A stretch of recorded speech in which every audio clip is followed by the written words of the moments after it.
முதல்வர் விஜய் பற்றி விமர்சனம் செய்ததற்காக விளாத்திக்குளம் திமுக எம்எல்ஏ மார்க்கண்டேயன் கைது செய்யப்பட்ட நிகழ்வு அதிர்ச்சியை ஏற்படுத்தியுள்ளது.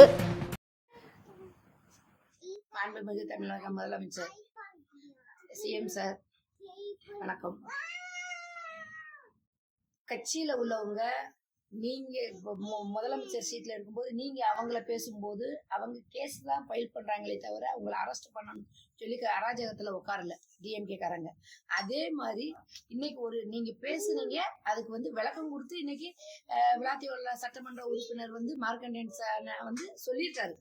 சரியா? அதுக்கு நீங்க முறையா சபாநாயகர்கிட்ட வாங்கலாம், கையெழுத்து வாங்கி இது பண்ணலாம், இல்லைன்னா ஒரு சம்மன் அனுப்பி என்னன்னு நீங்க விசாரணை பண்ணலாம்.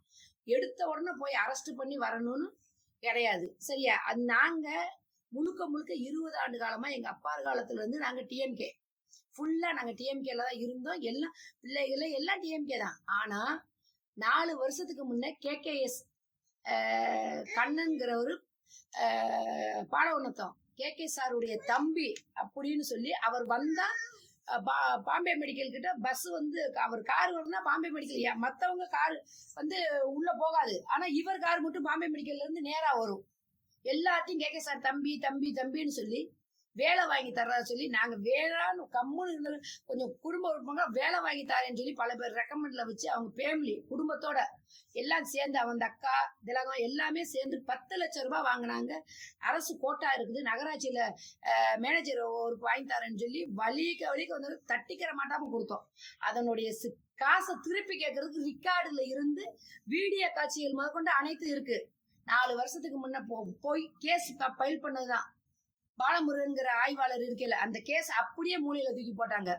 அதுல இருந்துதான் இந்த கட்சி அரசாங்கம் நல்லா இருந்தாலும் கீழே உள்ளவங்களுடைய பயன்பாடுகள் சரியில்லாம தான் இந்த கட்சி வேணா ஒரு மாற்றம் வேணும் அப்படிங்கிற ஒரு அடிப்படையில தான் தமிழக வெற்றி கழகத்துக்கு எங்க குடும்பத்தை சேர்ந்த ஒரு 70-100 பேருக்கு மேல நாங்க தமிழக வெற்றி கழகத்துக்கு தான் இந்த ஆட்டு நாங்க ஓட்டு போட்டோம்.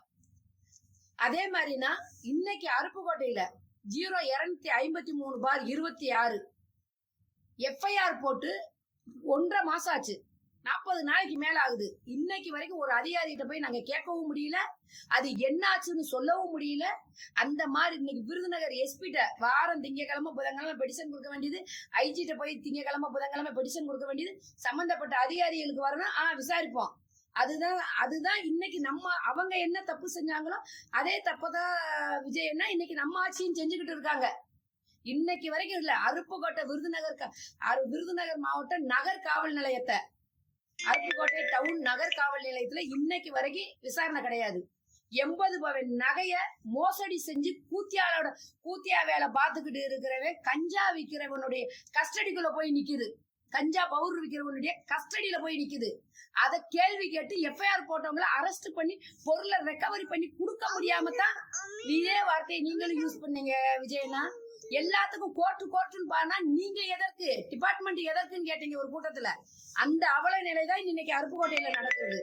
அதனால சட்ட ஒழுங்கையும் கொஞ்சம் சீர்திருத்தம் பண்ணுங்க. நல்லபடியா ஆட்சி அவங்க செய்த அதே தவறுகளை நீங்களும் செஞ்சிடாதீங்க. நன்றி, வணக்கம்ண்ணா.